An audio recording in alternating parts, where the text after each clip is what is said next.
জাকির নায়েকের বিরুদ্ধে গ্রেপ্তারি পরোয়ানা।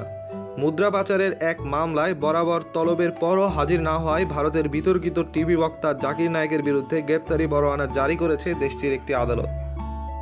তরুণদের জঙ্গিবাদে উস্কানি দেওয়ার অভিযোগের মুখে থাকা নায়েকের বিরুদ্ধে বৃহস্পতিবার অজামিনযোগ্য এ পরোয়ানা জারি করা হয় বলে বার্তা সংস্থা AINS জানায়।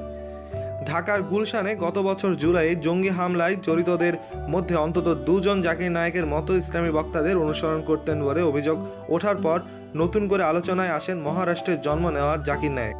উগ্রবাদী বক্তব্য প্রচার সহ মুদ্রা পাচারের অভিযোগে ওই সময় তার বিরুদ্ধে তদন্ত শুরু করে ভারত সরকার। তখন সৌদি আরবে থাকা এই টিভি বক্তা এরপর আর ভারতে ফেরেননি।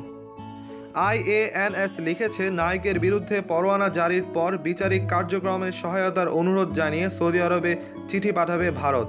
দেশটির অর্থ মন্ত্রণালয়ে রাজস্ব বিভাগের এনফোর্সমেন্ট অধিদপ্তরে এজন্য আদালত থেকে অনুরোধপত্র জোগাড় করার চেষ্টা করছে।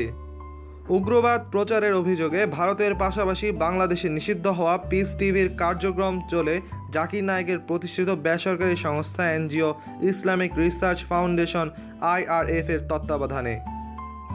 এনফোর্সমেন্ট অধিদপ্তরের বরাত দিয়ে IANS জানিয়েছে, IRF ও নায়েকের পরিবারের সদস্যদের অ্যাকাউন্টে অবৈধভাবে আসা 200 কোটি রুপির লেনদেন ট্রানজ্যাকশনের তথ্য পাওয়া গেছে। নায়েকের বিভিন্ন ভুয়া কোম্পানি খুলে তার মাধ্যমে ওই NGOর অ্যাকাউন্ট থেকে অর্থ স্থানান্তর করতেন বলে ভারতীয় কর্মকর্তারা সন্দেহ করছে।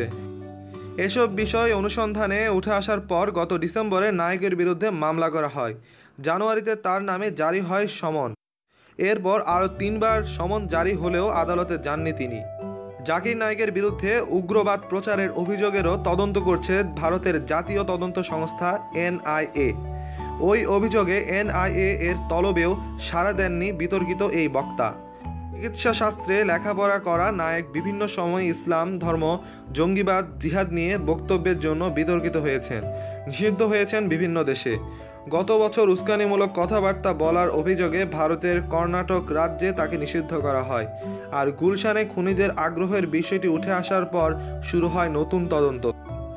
1965 সালে মুম্বাইয়ের জন্ম নেওয়া জাকির নায়েক কিষান চাঁদ চেলারাম কলেজের পর টোপিওয়ালা ন্যাশনাল মেডিকেল কলেজে মেডিসিনে পড়ালেখা করেন।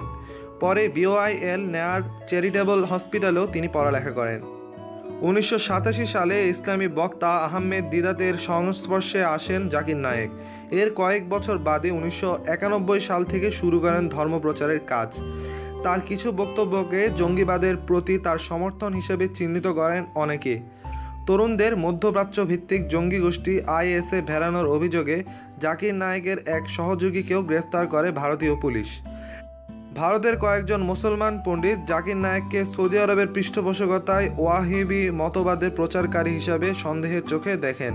অন্যদিকে সৌদি আরব সরকার নায়েককে ইসলামের সেবক বিবেচনা করে 2015 সালে বাদশাহ ফয়সাল আন্তর্জাতিক পুরস্কার দেন।